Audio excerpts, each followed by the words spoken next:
Came too far to turn back. The return of the lyricist. Get it together. You listen to You Good with Mike Brown, a mental health podcast. I might have a guest, I might not have a guest, but we're going to talk about mental health, and I hope that it's good. Follow me on things at Yo Mike Brown. Peace. Tired of being in the office, B. I shot 5 people on the way over here. Are you recording? Are you recording? Now we're recording. Yeah, you better be recording right now. You good back in the studio live and direct for your motherfucking eardrums. You're bad for my mental health. See. Mental health podcast. See. Brandon's firing shots now, but he had that clip loaded already. I'm gonna let him get it off. But he gotta trust himself in the firing shots. So this is how we're gonna do it. I'll explain why we're here at because I was trying to get the whole thing, like we were talking in the elevator about like I do a lot of stupid shit sometimes. Not all the time, but when I do stupid shit, sometimes I wouldn't be aware of the stupid shit when it's happening, right? So I've kind of went through this thing of like really looking at some of the stupid shit that I would do and like, and what's happening today for me being late, that was bad time management on my part because I was taking care of something and I thought it was going to take less time than it took. So that's my fault. I should be like, oh, I should have scheduled better. I should have this done. But it's like when I'm telling you I'm late, I can't just tell that to you. It's just like, oh my God, I'm going to see Brandon. But it's just fucking hilarious because new Mike now is like, all right, I'm running late and I didn't really expect to be running late, but that's fucked up. Let me hit Brandon right now because I was so caught up and lost track of time. Yeah. So I hit you up, and the minute I hit you up, I see my phone ring, and I'm like, oh shit. And I'm just me. You know me. I'm the most punctual black man on the planet. In America. Oh my God. Oh my God! You know this about me. We worked together for years. I know. But it's literally been like the basis of several arguments between you and I. How late you are. It's sometimes. See, about to light me up. See, I told you. When he just shoot from the hip, he's next. He would come so late for shows. He would just be like, "F it, I'm just gonna have a cup of coffee. Then I'm gonna pick up something." He came in strolling one of the show. I almost threw a chair at him. But the other side is like, I'm like, yo, Brandon, I know we gotta, because Brandon like. See, Brandon has different ways of time management, and I have good. Like, no, get the fuck out of here! No. You time micromanage. I'll time manage. When sometimes I shoot a micro, but I think you always go in micro. So you're like, yo, we got to be here. We got to be at this place at 5 to get it ready for the 7 o'clock show because things are done by 7. But I understand that. I understand why. That's because of my when I was a kid, my grandfather used to have to ride. My family's from Detroit, right? So at the time, sometimes I would stay with my grandparents, and my grandma didn't want to leave me at the house because they lived in Ypsilanti. They had to drive 30 minutes to Detroit to drop off my grandfather at General Motors at like 4 a.m. And that's for work. So she would wake me up on time to make sure we got him on time for work. Yeah. And that just like instilled in me like always be on time, or if not, be early. And to be honest, it's like I get it, like it annoys people in my life that like I'm so punctual, but I'm like, yo, that's got me all the success in the world. I feel the exact same way. Like I've always felt that way, but I think what I've had a problem with is understanding how people work, right? Because with Outliers, it was work, but I never looked at it as work. I looked at it as fun. Like that was hanging out to me. Because like I love comedy and I'm in it. So it's like, oh, we're going to do the podcast. That's just us hanging out for an hour. It's not like work. But also I know how Brandon works. It's like when he works and he's doing something, he like me, we're both like perfectionists. So we want to make sure everything's right. So like if you're conceptualizing it, you know how that shit's supposed to feel. And so I'm like, oh, it's just fun. And Brandon said he'll take care of it. Oh, this is even more fun because I don't even have to use my perfectionist part of my brain. Yeah. I can just be like quote unquote talent and not producer, to make sense of it. And it's like, I see even like with this, like the situation's so funny because I'm like, oh, I'm talent and producer of this and I'm running late for my own shit. And I'm mad at myself. I'm mad at myself about it because, and I was telling Brandon there was another show that was trying to take the slot because of other things, and I was like, yo, all honesty, I was like, I know that kind of going through it, but I was like, we wanted to do a long ass episode, right, and have the time and the wiggle room to do all that stuff, and I haven't been here in 2 weeks. So I'm like, yo, and other inside shit aside, but I'm like, yo, I haven't been here in 2 weeks.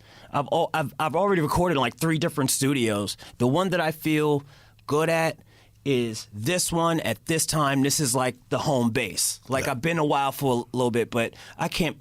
And the first time I'm back, that's just not a good omen for me. So I was like, nah, I can't. And I had to know my boundaries then. Yeah.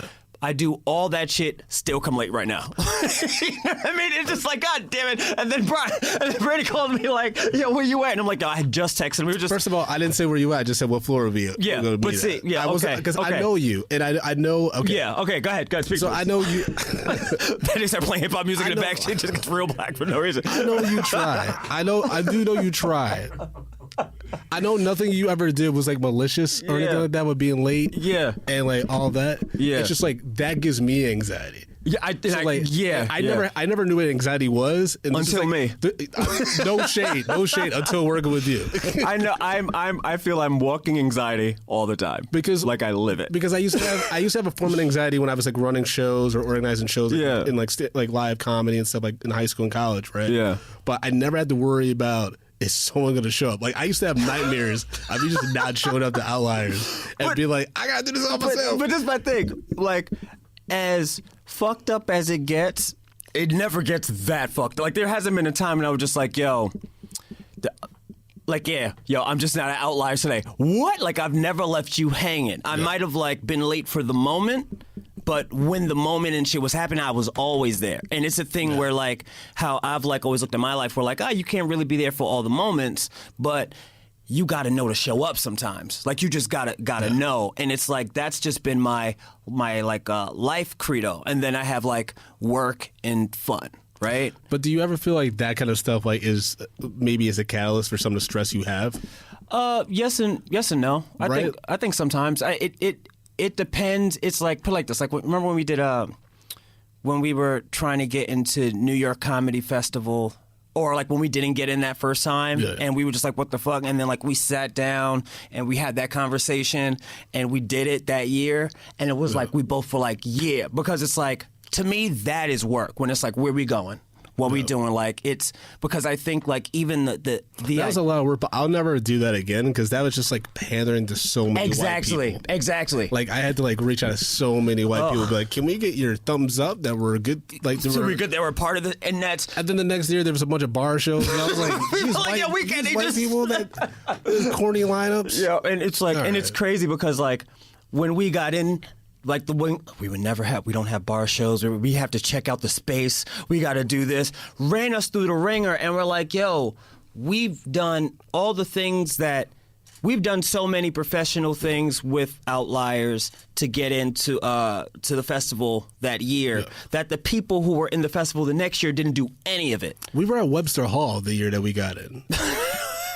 We did a show on a yacht. Which, by the way, I was thinking about that. If Webster Hall hadn't fucked up and put us in the back, like with like the random small bar, they actually put us in an actual showroom. I think that show could have been popping. It could have been with what we did at Bell House twice. Yeah, exactly. Yeah, but it's the thing of like that reality too of like as two comics. I think it even goes back to like how we are like kindred spirits in the fight of comedy or in this like journey where it's like we both see like, man, I'm funny. But it feels like I'm going to mics and it's this weird world. And also like when I'm in corporate America, it's this weird world. And then when my family saw this and it's like, well, what is the right, like, what's the truth? You know what I mean? And I think for me, I've started finding like, okay, I know that there's like just truths about myself and I have to set my boundaries that way and go. But then it's also being, trying to be aware of other people and how what I do affects them, which is one of the reasons like I'm happy we're doing this. Cause like, you know, like I told you, like when we stopped talking, it like fucked me up. Like just in the way of like, not just, it was one of the things where like, oh yeah, I was having fun with Brandon, but I was like, I could have fun with Brandon and not do Outliers. But I think for you, you're like, no, but when I see you, I associate you with this thing, and there is probably some resentment and all these things attached to it, and you might not have been able to articulate it at that time, not even mentioning just all our separate, like, talent, like our solo project shit. And, like, I get that, but I'm also, like, I feel like a battle rapper all the time. Like, I don't know why, man. I love battle rap. I love hip hop, man. Green eyes. You come at the world like that the world owes you something. No, but I don't though. But I don't. You know how much I'm doing this for free. But I don't. So how can you tell me? Bro. One hand behind my back. I'm fighting one hand. Here's the thing. I want the new listeners, in case they don't know me. It sounds like I'm giving Mike a hard time. It sounds like I'm like this truth teller and I'm this good guy. But I'm gonna be real with you. I went on your Patreon page and I was gonna enjoy it, but that just sounds just one person. One person said, "Nah, fam, nah, fam. I'll see you at the podcast, B. I'll buy you a coffee, nigga." Meanwhile, I'll buy you a coffee. he gave me a small popcorn coupon. Because Brandon's out here killing him. He's like, yeah, look at it. And it's funny because I know Brandon, right? I know Brandon, and Brandon is like, for all the shit where I'm like battle rapper and all the shit, you're a battle rapper too. You just don't admit your shit. Like, and I'm like, admit it to me. I know you are. It's like, and that's how I feel about when we talk about comedy. Yeah. Stand up, I'm like, oh no, Brandon, like I know, I see you as, you know, and it's like when other people might nod to you, my question, I'm like, no, fuck them, I see it. I've been the guy who's been going to like the rap battles, just like watching. Yeah. But I'm not like getting on stage yet. Mm-hmm. I haven't been on stage in a long time. Yeah. That's what I've been doing with stand-up comedy. You know what it is? I've actually been, like, I've been doing like some like just general health stuff. Yeah. But like mental health, I've felt better, honestly, because I'm out of like doing the stand-up hustle, and bustle, like, and I'm just focusing on podcasting and writing, dude. Because stand-up comics are like the biggest drain. If I can't be around the people I admire in stand-up comedy, it's not worth it to me. Like going to open mics, it's like literally, it's like going to Azkaban in Harry Potter. It's literally the worst thing I could possibly do to myself. Because there's all these new crews now, and they're all like talking to each other about the business and stuff. I'm like, y'all don't know nothing. I don't even know anything, and I have twice as much success than any of you guys. And it's like if all we're talking about is the business, we're not having fun. Yeah. And if there's no fun, how can we be funny? Like, what are we doing? Yeah. So take me out of your equation. That's why, like when we got back and was like talking and shit again, just like, oh yeah, these are things that are going on with me. Like shit is kind of dope. It's still, things still aren't like real or whatever. But I'm like, but I've been able to do all these things without playing that game. Yeah. So the way we did Outliers and we played that game and we learned not to play that game for Outliers is like, oh, just never play that game. No. Just be with your people. And that's like people who just get it. And it's a weird thing to even fucking talk about. Yeah, but I think going back to being with your people, the whole thing with that is, though, our people, it's like, it's interesting when you see like certain comics that have like heat or friends with heat. Mm-hmm. And how, like, if they just stick around long enough, they can get some of that heat for themselves. Yeah.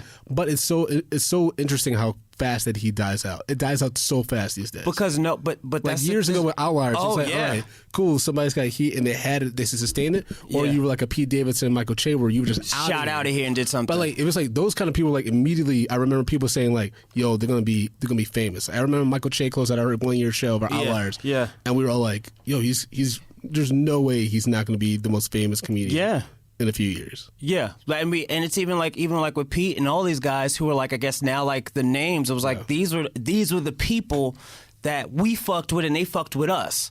Yeah. And it's like you're talking about like the highest level, like Yamanika, like we're talking about like level of people who now people are like, oh, I love this. But I'm like, yeah, we had a free show for 7 fucking years and they closing and we're dropping and all that shit. But it's also like the relationship, I think, with like comedians now, I think with like us and all of them, it's like, we used to see them when we was out grinding sometimes. Mm-hmm. And these were people that we would see around at shows, like maybe doing a bar shows, person headlining or whatever, or you had things like Cabin, and Rest in Peace, where you can go to something and see. I wish there could be another Cabin. I just don't have the time. Dude, or like the... I tried to do a King Hippo. I tried to give it back to the community. I tried to give a thing where it was like, here's a free fucking show where there will be audience, and if you're a comic, you could just hang out. Maybe you get put up, and I was like, I'll put you up if you funny, if I fuck with you. You know what I mean? Yeah. Like, and that was always the vibe. But because I don't have heat.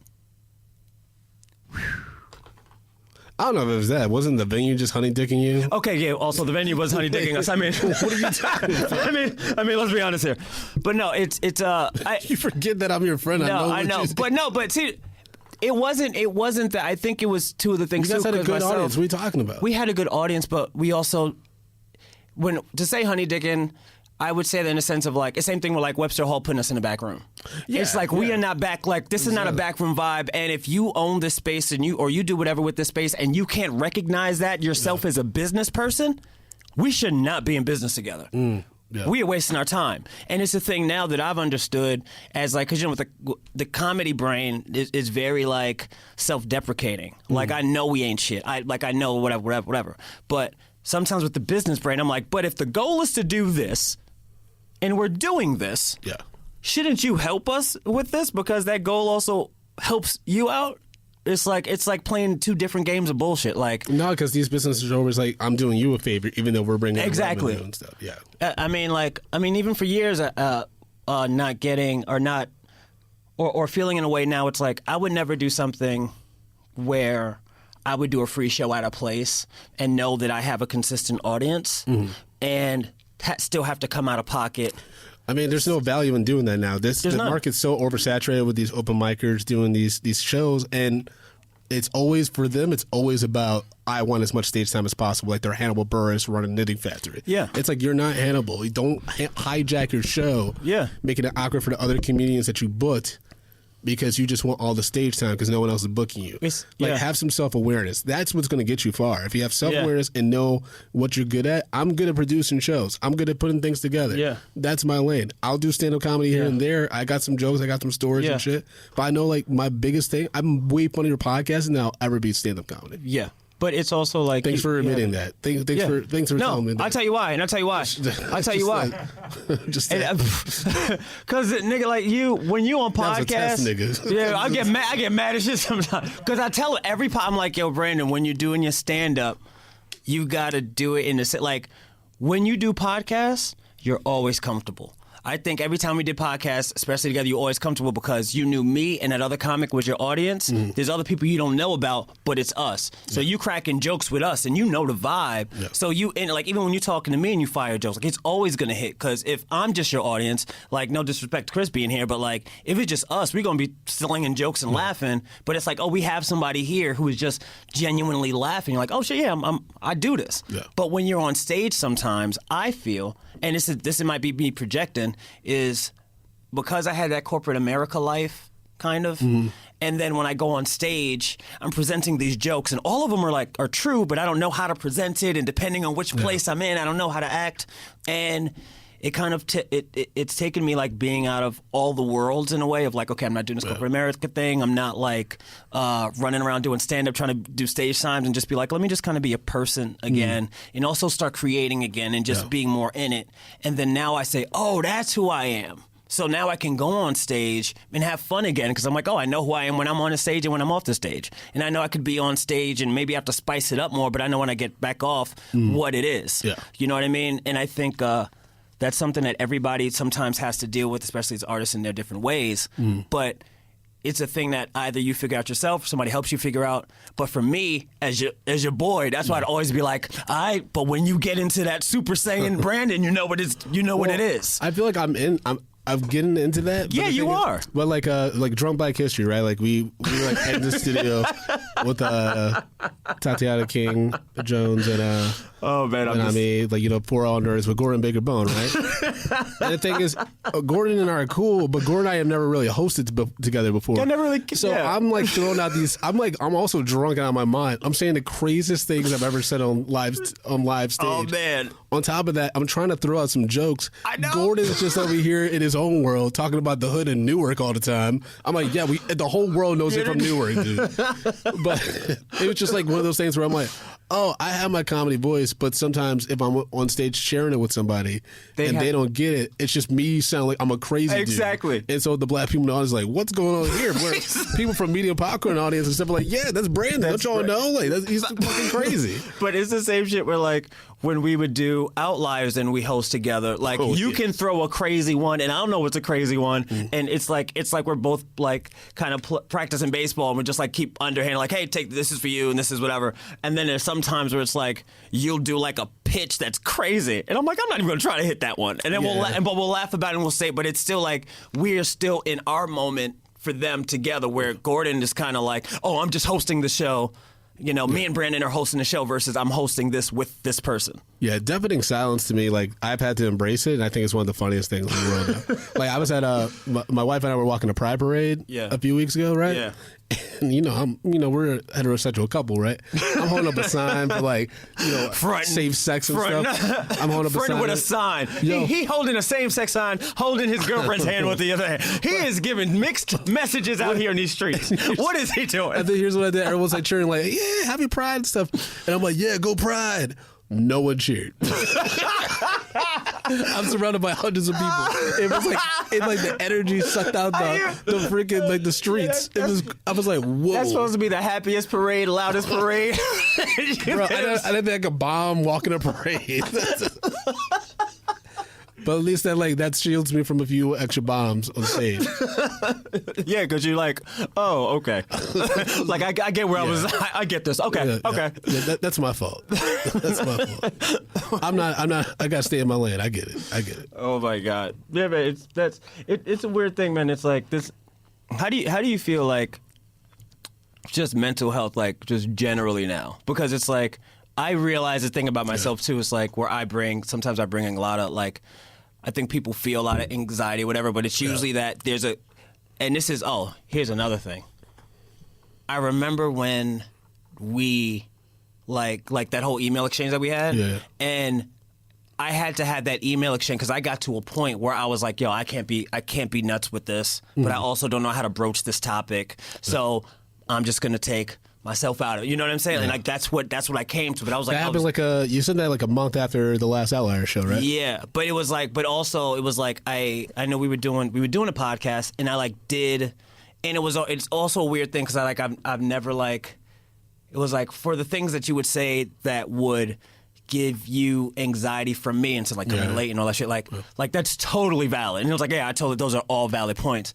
But also on my perspective, it's like, okay, I'm acknowledging that and I'm trying to change that. But also I think something else is going on that I don't know. And every time I talk, I feel it. And I'm like, okay, well, if you're not feeling like, it's like, oh, I don't believe you right now. And I can't be around you if it's unbelievable. What? Okay. And so that was like that. So to go deeper on that, right? Yeah. Like, and this is like, I hit you up sometimes. I'm like, hey, you found a therapist, right? Yeah. Because I'm trying to find a therapist to kind of talk through this shit. Because I've always felt like, and this is like from a young age, I've always felt like I have borrowed time. I don't know why. I always felt like I'm racing against the clock, right? Yeah. So that's why, like, my wife, like Tatiana's always like, why are you always trying to get things done? And that's why I connected with Hamilton so much. Because they're like always like, why are you writing like you're running out of time? Like, why are you doing all these things? And I feel like I'm constantly doing multiple things because I feel like I don't know when I'm going to go, right? Yeah. And with Outliers, what was happening for me was because of like the issues with time, and you were also going through some stuff too, especially towards the last year, right? Yeah. And for me, it was getting tougher to book the lineups we wanted to do. We weren't getting the love that we used to do from the industry. It felt more like a job. You didn't need to make time for it. But and the thing was it was the time was a time suck, right? Yeah. And then on top of that, like you were running late, so then I'm like, all right, so for me, if this show, but for me, if this show was time and time is money, then I'm running out of all of it. Like it's not making sense business. So there's nothing. It was just I just didn't know how to articulate that. Yeah. And the reason why I know that time is such a anxiety-inducing thing for me is because when my wife and I had to take in her god kids last December, my time was no longer mine. Yeah. And it's like, it's one thing if it's like my kid, right? And I love these god kids. I love them to death. But it's like, they're not my kids. And the parents, I know the parents, they're able-bodied people. Yeah. They just make some terrible decisions. Yeah. So I'm like, we're in this situation just because people are fucking up. And no one else in that side of the family can help out. So I'm just like, my time is no longer mine. Yeah. So that freaks me the fuck out. And ever since then, the kids going back to their mom and stuff like that, like some friends have been like, I feel like you have PTSD from that. Like I was like kind of fucked up and I didn't realize it from like that experience because it was like, oh, like that whole fear I had about losing my time. And like that was it. Moved in with you, like it was like there. That was it. Yeah, you were in it. Yeah. Like remember, that's like fucking traumatic. Remember, I hung out with you. You, Chris Lambert. Shout out to Chris Lambert. Yeah. I think Justin was there. Yeah. Dylan. We all were like having a brunch or whatever. Yeah. And I remember telling you like, yo, I might have to take in my wife's god kids. Yeah. And that was like sitting on me for like a good month and a half, and then it happened. Yeah. And so like it's just taking me a long time to realize that like that's the kind of stuff that I've always like felt a lot of anxiety about. I felt like borderline depression about. Yeah. Because and it just maybe it's from like the stuff I mentioned with my grandfather. Yeah. Maybe it's just like as black men, unfortunately, we just feel like we have short lifespan for some reason. Because I've always felt it like ever since I was in high school, just creating shit. I was like, I gotta create as much stuff as I can when I can, because I don't know how. I don't know. The reason I talk about my best friend being killed so much is because that's when I realized borrowed time. That moment right there. It was like, holy shit.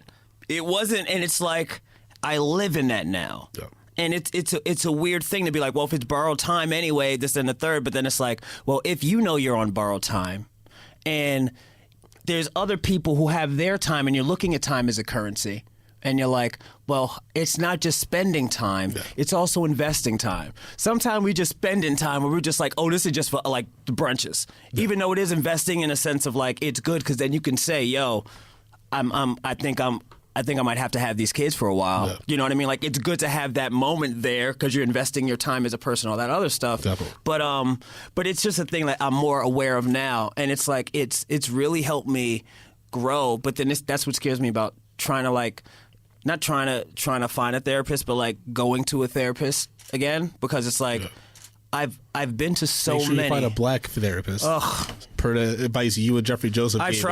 I've tried, dude. He told me to see a black therapist, and then I saw one. This dude couldn't remember anything about me.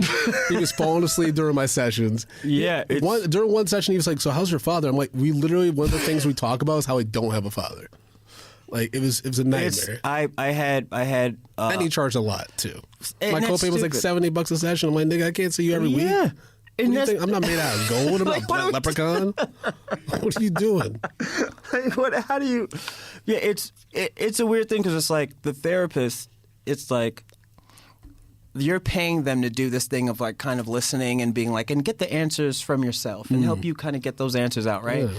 And I'm kind of like, I can figure that out. Not I can figure that out, but it's like you don't even know what you might have this degree and all that stuff and know how to pull the strings. But you don't know which ones to pull, and you're tugging at the wrong things, and it's pissing me off. Well, it takes so much time to establish a relationship with a therapist to let them know everything that's going on. Yeah. Because if you hold back anything, then you're not going to get the thorough advice or guidance that you need. Real shit, yeah. And I realized that real quick with this therapist, but then the nigga wasn't retaining anything. So I'm like, well, I'm not going to keep spending more money and more time telling you my life story if you're not going to retain anything. So I quit him, and then I just didn't find anybody else. Because that's where I got to. That's the point where I was at. And I was like, well, why would I spend this time trying to find a therapist who might not value my time? Yeah. Because it's like, I don't want to go spend my time looking and creating this appointment and then go and somebody else falls asleep on me. Which is not like which is a bad thing. Like I just talked with my girl last night just about it. She was like, no, but you have to do that because of the reward. And I'm like, I totally understand it, and I get the logic of it, and I think that's the point. Just be like, okay, the emotion of being like, yo, I'm on borrowed time, yo, like. Why am I wasting my time with this with shit that I shouldn't? But then it's like, you know what? Even though you are in borrowed time, there's a time when you're not utilizing it the right way. Yeah. Where like, oh, you watching Jessica Jones, but you could have just been looking up this thing. Jessica Jones still gonna be there. You know what I mean? Like you could have just did that and then maybe just whatever. And that's what I'm trying to get into now. But that whole time management thing, I think, has really helped me. In life more, but also being like honest, more like as honest as possible about things. We're like, just trying to be as honest as possible. Like when we sent, and this is the thing about the email. When I sent it, I still said to myself, I don't know if there is a real issue, and I don't want to jeopardize our friendship with this email. But if I don't send this email, there is no chance in the world that we can repair any of this. Yeah. Because because I'm not, like, it's feel like I'm not being myself if I keep this to me. You know what I mean? Yeah. And because I also know how it is to still getting over that thing of like when someone is gone and you can't say shit to them and the only thing you said is the last thing you said to them. So for me, that's more anxiety in a way, but it's also freeing because it's like, oh, you got it all. You know what I mean? Like you got everything you need. Like if the last thing is like, oh, we joked about this thing, I was sad that we can't joke anymore, but at least we got that joke. Yeah. At least the last thing wasn't, man, I said fuck that motherfucker, I hate you. You know what I mean? Like, and to have that thing about like, you could look back if somebody goes or whatever and be like, fuck. I got a question. This is a really random question because you just made me think about friends that like in those. A Different World. Did Ron and Dwayne, did they ever reconcile? The last episode I remember of A Different World is them having beef, right? And then Dwayne and Whitney moved to Japan because Dwayne was doing like a game or something like that. And it's literally Ron trying to meet them before he leaves for the airport to reconcile, and he misses them. And that's the end of the episode. Is that how the series ends? Probably. That's one of the saddest series finales of all time. That is sad as shit. Why does no one talk about that? It's traumatic PTSD, nigga. Why you? He's still at the airport, nigga. What you saying? People call in if I'm wrong with that. I'm just saying, like, I definitely, and I think that's like a reason why, like, definitely, like, I try to make sure, like, I like work on reconciling with like friends and stuff like that. I mean, there's some people that like I just lose contact with. Yeah, like, that just is what it is. That's just fucking life cool. shit. What you gonna do? You know what I mean? Like, there's people in college like that I used to hang out with, and then I would try to hang out with them a few times, and then they would like not ghost me, but they just be unresponsive, or like hit me up after an hour we were supposed to meet up and be like, "Oh, sorry," like, you know, blah blah blah. And I'm like, well, I mean, that's cool. All right. Man, you're not Mike Brown. I mean, oh boy, there was one time we were supposed to record, and I had my whole day mixed up. I thought it was Wednesday. How are you dyslexic with dates? I don't know, man. When you don't have to. I thought it was a Sunday. It's like, what? Man, I have a real life calendar in the house, man, and I'm just like, all right, I don't have to go like into an office necessarily. This is when unemployment goes wrong. Oh yeah, it goes horribly wrong. That's why you need unemployment. That's why you need to work. Everyone needs to work. Good thing you're not addicted to heroin. Oh man. Oh, what are the days? With those pretty eyes, you'd be doing all kinds of crazy. Give me some of that stuff. What day is it? What is it? Is it fun day or is it Sunday? Maybe it's give me some day. Let me get some of that heroin. Let me take that crack. Same, just whatever. Oh, jeez.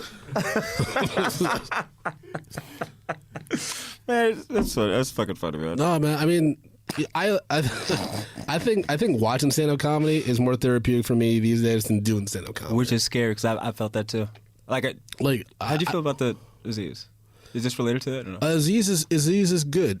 Here's the thing about his opening when he addresses the whole situation. Yeah. For me, and granted, I read the article pretty fast when it first came out. I was just like, it just sounds like a really bad date. Like, it just sounds like he was just really aggressive and doesn't know how to like how to do foreplay, essentially, right? Okay. Or maybe that's his idea of foreplay, and this chick clearly was like, "This is weird." They just had a misconnection. And because it's like, think about it: if you're a celebrity, right? Mm-hmm. People have this certain view of you. Yeah. Of like how you might be in regards to like a sexual person, right? Yeah. So like, for instance, if you saw like as a man, like a heterosexual man, if you saw Emily Ratajkowski or like Maya, right? Yeah. You'd be like, God damn, she's bad. I bet she's probably fucking hot in bed or something like that. Yeah. They might be boring as hell and not even do anything. And you feel uncomfortable because you're like, I feel like I'm having sex with a corpse or something like that. It's just like, there's no chemistry here, blah, blah, blah, right? Yeah. Whereas with Aziz, he's such a goofy guy. Mm-hmm. You're probably like, oh, it's going to be like, you know, like fun, you know, blah, blah, blah. Yeah. But instead, he's like aggressive like a fucking frat boy. And then now you're like, what the fuck is this? Exactly. You're like, what's going on? And I think there's probably some miscommunication there, definitely. I don't know if you need to spend 5 minutes of his opening comedy special making it really, really sad. But I will say the rest of it is really funny. And I saw him working on some of it at a Comedy Cellar when I went for a Cypher Sounds brunch show. Okay. His crowd work was great. Yeah. The callbacks he was doing with especially the people in the front row, like that was really funny. No one ever gave him shit about his stand up. No one ever said he was a bad I didn't like that he sat whatever. the whole time though. Why not? It just kind of bothered me, or maybe it's just the way that Spike Jonze recorded that one angle was just very weird. Like, because I'm thinking about performing stand-up comedy. I'm like, if I had a big-ass camera that close to my face as I'm doing these bits, unless maybe it was close-ups. But it seemed like everything was recorded in real time, unlike the other comedy specials you see, which I hate, by the way. But when you notice that there's different audiences. And and they cut, Sorry, Bobby Kelly, but that was the craziest thing about your special. Yo, this episode just got crazy. It drove me nuts. Yo, hold on. Let me put my vest on, yo. I didn't know we were shooting. Let me put my helmet. Hold on. It drove me crazy. Hold on, all right.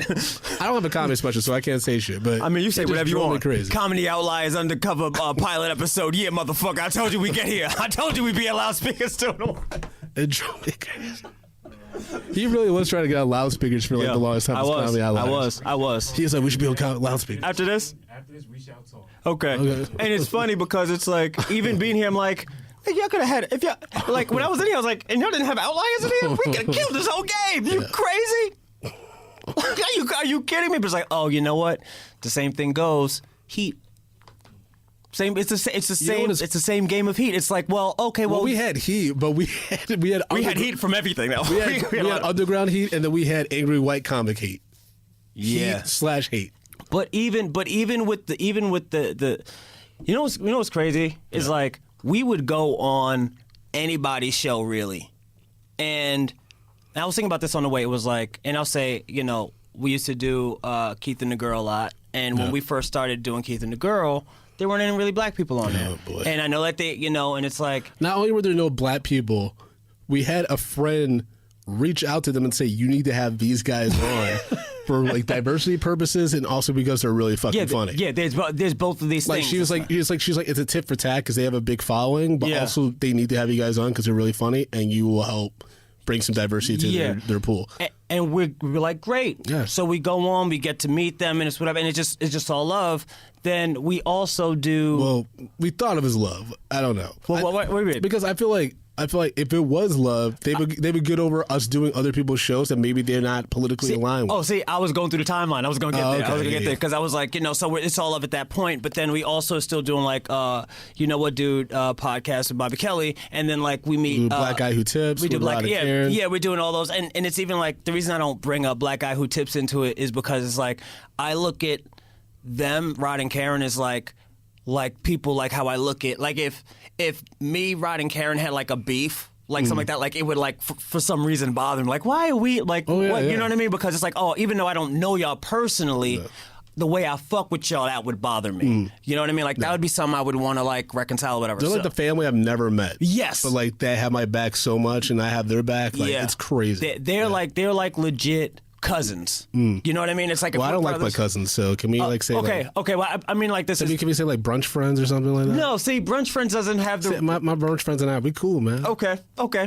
The brunch friends. Like just because you can't afford brunch doesn't mean that you. I can't afford brunch. Can we just be friends without the food? Oh, y'all ordering stuff? All right, friendship off. See you later. Bye.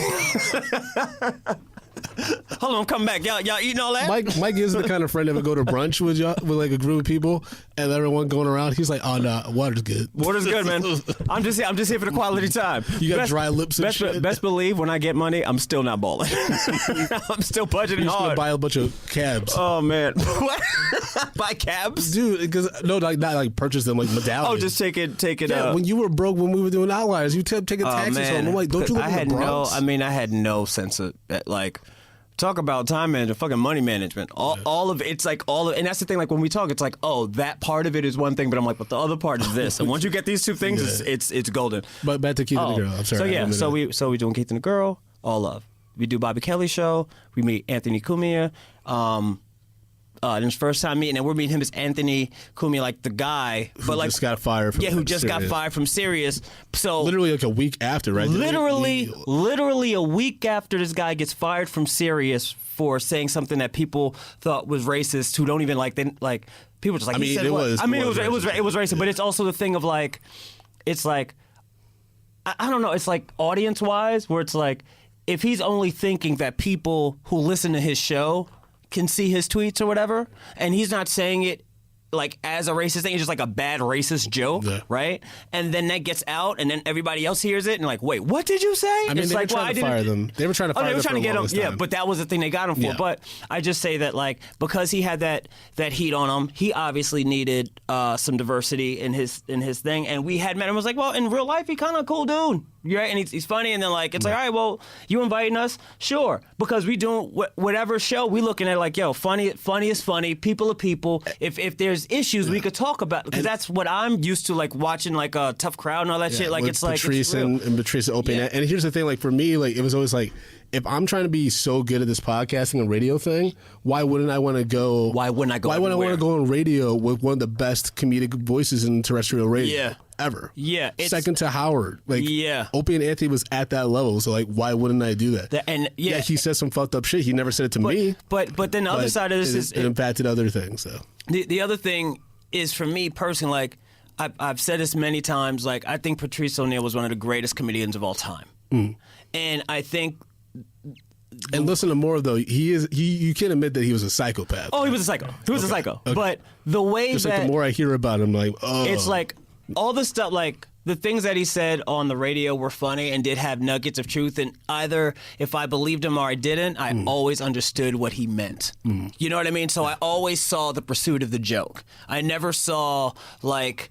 This is said to be like, fuck. Even like when he was like berating the woman on Fox News, whatever, and they were talking about funny. Yeah. And he's like, he could be berating her, like, you stupid. But he's like, no, I'm going to do that with comedy because I'm going to let you realize what's going on because I can't tell you because you're not listening to me. Right? So his ability to do that and also to be aligned with them, I'm like, well, if one of the best, it's like... It's like, of course, LeBron is going to want to wear 23 because Jordan wore 23. Yeah. So it's like, of course, I'm going to go on the Camille show because one of the greatest of all time. If it's good enough for him, but well, maybe we can be on it. But after a while, what happens is, I think over time, it's like a lot of politics where Keith and the girl, and they had admitted this to us, like we were doing the Camille show. So they're like, oh, we I guess you're aligned with them, and it's like. Nigga, you know us. We've been doing your show for like 3 years. It was so weird, like, because like Keith and the girl stopped booking us, right? And we're like, okay, whatever. And then we got an email from one of their PR people, like, oh, they're doing a promotion for Keith's record or something like that. Yeah. Can Keith come on your show? And we're like, sure. Like, Keith's the homie. So Keith comes on, and then like we bring up Kumi is brought up, and he's like, yeah, he's racist. Like, why do you guys go on the show and stuff? And we're like, I mean, like, we pretty much gave the same arguments. Yeah. And then I know you and Hemda had a conversation where, well, not exactly a conversation, more like an ambush. Well, because I went on the show once, and they both kind of came at me about it. But I also was kind of telling them, like, I brought up, like, yo, but shit feel funny in here. Like what's going on? And I know that, and that's another thing too, because it's like for Brandon and I, both being people who've worked in corporate America, also growing up black in America, also being students of the game and everything, you see in media how people are media trained and people act and all that shit. And we're just we're artists trying to figure it out. So like the same way you look at whatever other artist, comedian, y'all might not see us like that because you're just like, oh, these are guys trying to make it. Yeah. When in reality, we're like, no, we are some of them ones, you know? And so being like truthful about it or trying to figure out the or get to the truth of like situations, we just kind of get tossed aside. People don't talk about it. So we stopped doing that show. And then I remember talking to other comedians who were like, oh, why y'all on that Kumia show? And I would break down the reasons. And it's crazy because he was usually a black comedian. And I'd be like, what? Break down the reasons. And they're like, okay, I understand that. And I would say, but I also understand you, and that's why we won't do that anymore. You know what I mean? So it's like we have the conversation, both see eye to eye, and it's like now that all these facts at the table, it's not worth me risking that disrespect. You know what I mean? Yeah. Or that like, oh, that's how y'all see me? Well, I'm glad that you told me that you see me like that. Y'all not fucking with me because of that. I'm glad. Because if y'all not gonna fuck with me, that can't be the reason. That it's this show isn't worth not being with my folks. You know what I mean? Or like looking like, look at that motherfucker over there.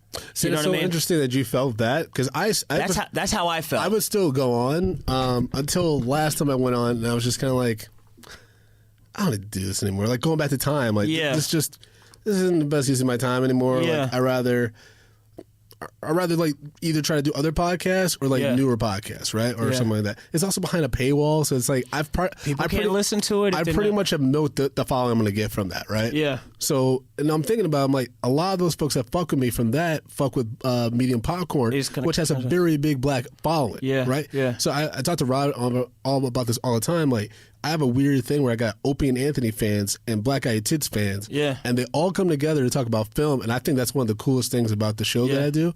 But it's also like a testament to you don't have to compromise. Like, you just want to do something. You just do and it. I just decided, like, at one point, like, I don't want to do the Kumi show anymore, which is fine. Maybe I'll do it in the future. But, like, I would never have, like, been like, I'm not going to do this because I don't want these people to not fuck with me, because I feel like it just as a comic, we're trying to make moves. We're trying to get exposure. We're trying to get followings in all the ways we can. And that's the thing. And it's like, and even when we're on the show, it's not, we're like, yeah, you know, black people are stupid, right? Like, we're not on the show doing that. Like, we're actually having a conversation, but it's just the fact that we're even having the conversation is so horrible. And it's like, what? But question for you, though, about those comics. Yeah. Okay, those comics at the time pack out a room with over 100 people that were there for them.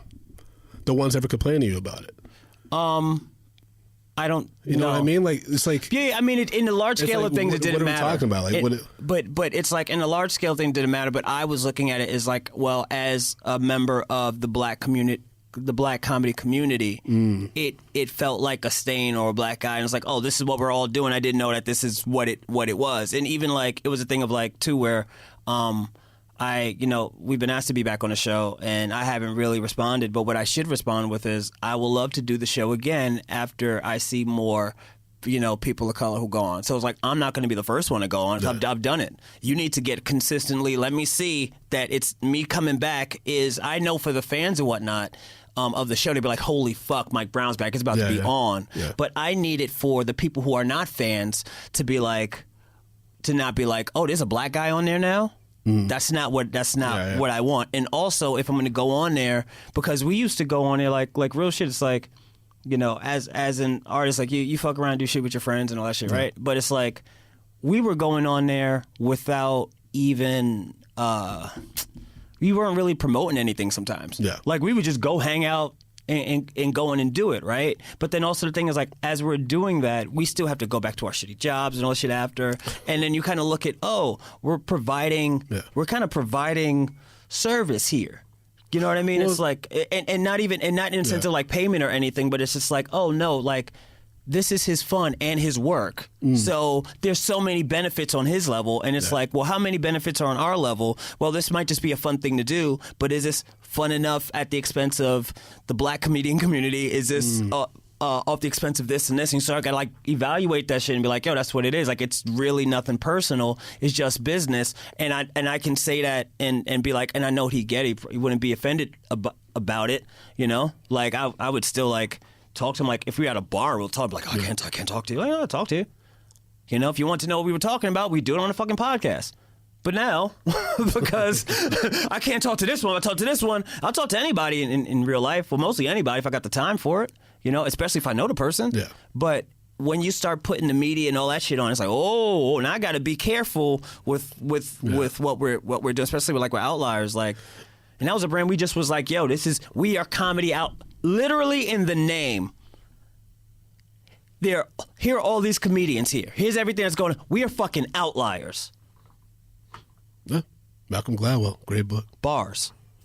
That's what we are, and that's what we did. But it's just like, and even now figuring it out, it's like, it's funny because like you were talking about like production versus talent and all that stuff. It's like, I always say to myself, better talent than producer, but I also would produce all the time. Like I would write sketches or growing up, like I would have like little doodads. Like I've had so many ideas, but I never really said, oh, you know what, I'm gonna turn that into something. I would always just fuck around and do it because I always did that until like, and then I think even with with us working together, I think that like we both kind of see our own strengths and weaknesses in each other, and like, oh, and then we start fixing things about that. But as we do that, it's like shout out to Dylan, because this is shit we talk about all the time, like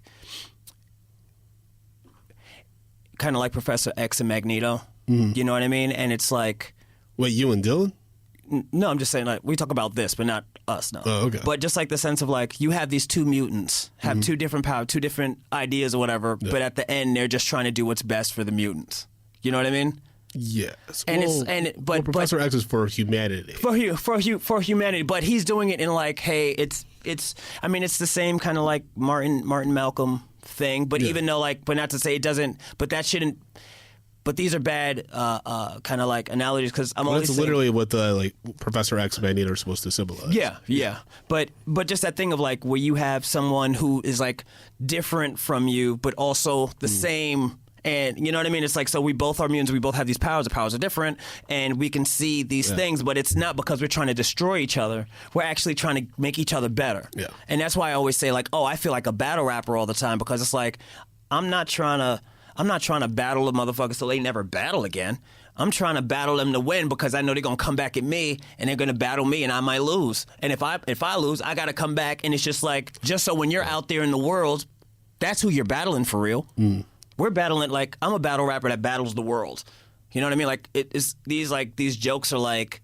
Well, I don't know if it's like the healthiest thing to feel like you're battling the world. I know. I mean, you should be battling. And like, that's why I'm looking for therapy. It's like, if you just go out to especially in New York City, man, you can't go walk around with that much hate. You're fucking. That's why you graying so fast, man.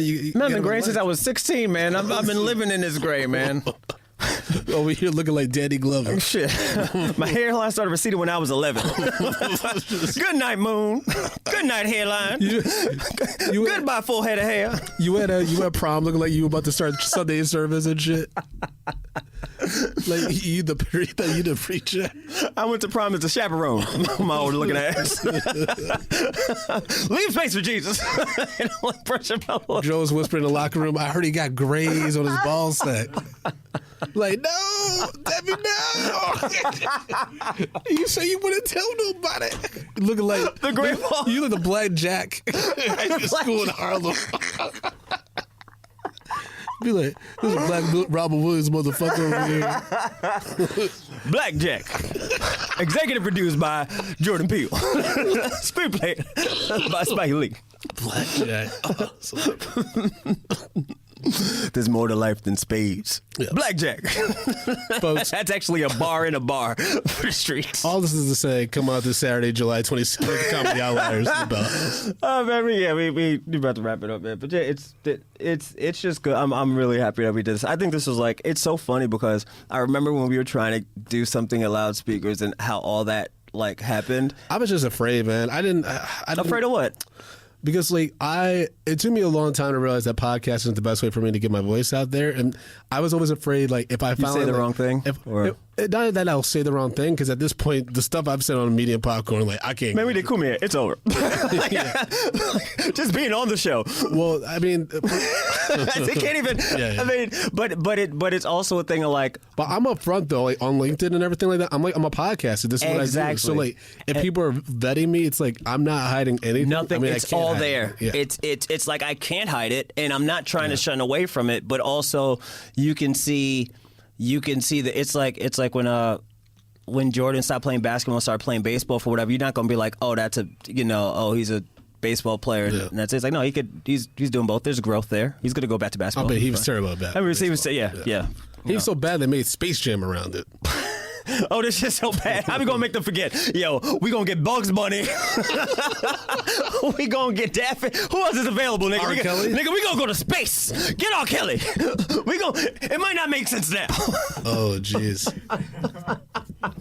That soundtrack is so good, even R. Kelly can't torpedo. Oh, man. Listen, let me tell you something. Shout out to Disney, man. They on the right side of history, although so many things. Although Walt Disney was anti-Semitic. Oh man, I don't even know that because I'll be reading books and stuff. I'm not like you. Never saw the Family Guy bit about him when they claimed that he was frozen. He gets stalled out. Family Guy, the show that has the lead black character voiced by a white dude. Yep. That was they're going to talk about racial sensitivity. Okay, yeah. Yo, just real quick, they got Walt Disney coming out of this Frozen thing, and he's like, "Are the Jews still here?" And they're like, "Yep." He's like, "Put me back in." I was like, "Damn." Oh my god! Yeah, the Family Guy has the black dude like, who's the weatherman. He's like, "It gon' rain." Yeah.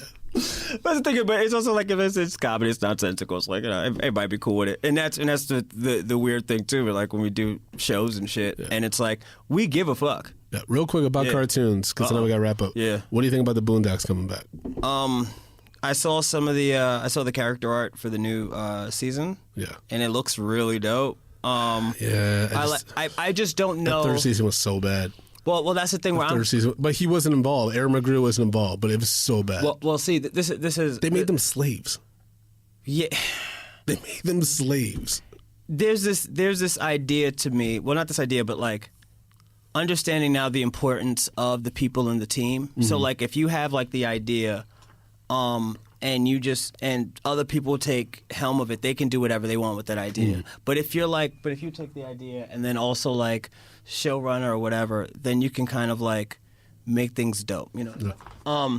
But yeah, I think because Aaron is going to be involved again, I really think it's going to be great. I think that the satire space. I hope they bring Caesar in. Did you ever read the comics? Yeah, Caesar was the dude. Yeah, they bring in dreads. It was like he was like the chill dude. They were supposed to bring him in, and they never did. Oh, didn't they bring him in one time when he went back to the old? He never made it into the show. Wow. Never made it. I thought they brought him. Oh fuck. No, because he would have. He's like He's like in the middle between of those two, Huey and Riley. I think they tried to make it just. He always had the great observations that were like he wasn't even funny. He was just like the chill dude that like balanced everything out a little bit. They never they had the little girl in the comic strip here and there, but she was like prominent throughout the show. Yeah, because you got to have Tom. Because if you do Tom Dubois and you have that, you got to have them. Yeah. You know what I mean? But yeah, I'm hyped about it. Like I saw the clip for the Black Lady's sketch show on HBO. Yeah, that looks good. That looks pretty good. But I mean, just for me personally, I think that I'm glad that there's so much comedy, especially from Black people. I just hope that we can also start expanding that more, because I think that we have such a innate feeling to want to put teaching first in front of everything. You know what I mean? And it's because it's like we're fighting for our voices to be heard all the time. Yeah. So it's like just case in point, like a show like Blackish, where it's like that show's a great show, but they're also like every episode they're like teaching you this thing. But that's the formula. And that's the thing. So it's kind of like I'm just hoping at this new. Well, I like Insecure too, but even with Insecure, it's like that show makes me laugh, but I feel like that's a drama with funny moments. You know what I mean? Like it's not like it started off that. Now I think it's like more just like it's like a dramedy, yeah. Like because the last season was mostly funny, except for like the series scenes where like the friends are like Amanda Seals and they were clearly like falling out, like not going to be close anymore. I mean, this is a bad example, but like. I mean, like I just miss the comedies, like how The Office was a comedy. Like I mean, you can't do that anymore. You could. I mean. It's just like in a sense that you're just like, I'm not saying you can't do it. Like even Brooklyn Nine-Nine kind of it's just like, this is just a comedy. Like we're just going for jokes, but also to be like, all right, to do it, but do it in like the right kind of way. I don't know. I'm just happy that there is a space for it, and that I think that as it grows, there's going to be more opportunities for people to write, because I remember like when I was coming up, the shows I like it was just like they were all like on Fox, and it was all like a comedian starring in this, working here, and that's your thing, which is cool. But it's like that's what it was. But at least there were so many opportunities, and then you had the sketch show Mad TV vibe you could get on, or this or whatever. I never got into Mad TV. I was just like Fox was like in Living Color and The Simpsons for me. Yeah, but I mean, in a sense of just like the door being open to do it, not in the sense of like the Pantheon of Grace. I get what you're saying. I'm just I get what you're saying. I never like watched comedy, especially growing up. Like that, I just like looked for like creative jokes and wordplay, like funny things like that. Like I remember one of my favorite jokes ever on his show was The Simpsons. And it was the episode where Homer realizes his neighbor's gay. And then Marge is like to Homer, like, "Oh, he prefers the company of men." And Homer's like, "Who doesn't?" That's great. That's a great line, man. That's fucking bars. I remember being like 9 years old getting that joke and thinking it was like the funniest thing in the world. Yeah. But that to me is like the pursuit. That's what comedy should be, where it's like, it's just so fun, and adults can laugh at that. A 9-year-old kid, like, it's just like, oh, that's funny. That's all I want. But yeah, where could people? Well, before we get out of here, July 27th. Boom. Comedy Outliers podcast. Boom. coming You to. mean- I mean, no. I'm just back in the vibes. I'm back in the vibes. You know, Comedy Outliers live show. pretending it's all. Anyway, July 27th. Yes. 7:00, the Bell House. Get your tickets. We're doing Comedy Outliers. Feels like summer. You know, we don't do these monthly. Not like it used to be. Now it's a scarcity. Mm-hmm. But it's ball. We got a fucking lineup. Get them when the tickets are available. Tell me to get to it because I'm telling you, don't let one of us make it. Let one of us make it. But I'm saying, Don't let both of us make it because we'll be dead within a year. oh my God. All that cocaine? Are you kidding me? Listen, all I'm saying is I just want to make it to a point where Brandon and I can do shows and not even have to promote them and still promote them just to crush the game so motherfuckers know what we've done and to teach the young black youth. Get tickets at thebellhouseny.com for Comedy Outliers. Yeah. Saturday, July 27th. And Brandon, tell them where they can find you and tell them about Medium Popcorn. You guys can follow me at American Collins, AmericanCollins.com. You can check out my movie podcast, Medium Popcorn, Niggas Spoiling Movies. Mike has been on it.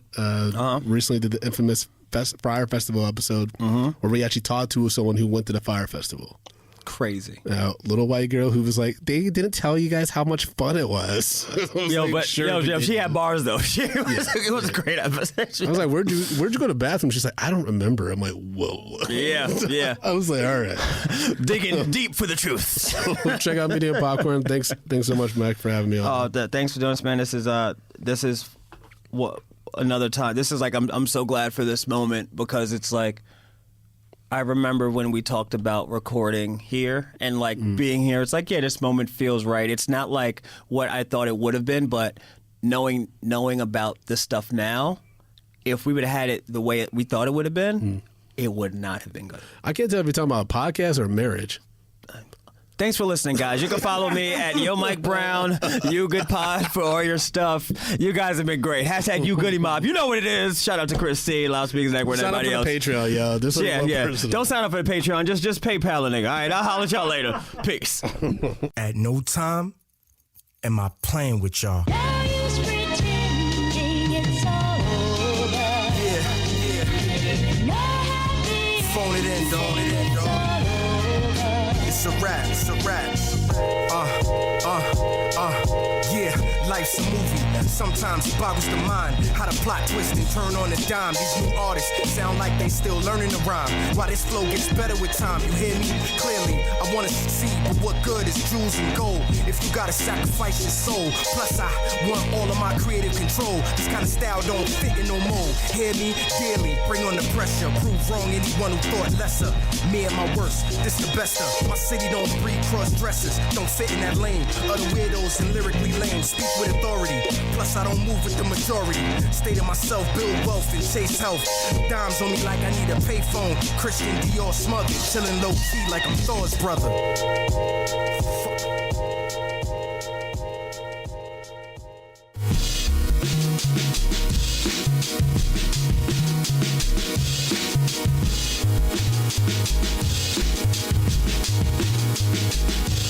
Fuck.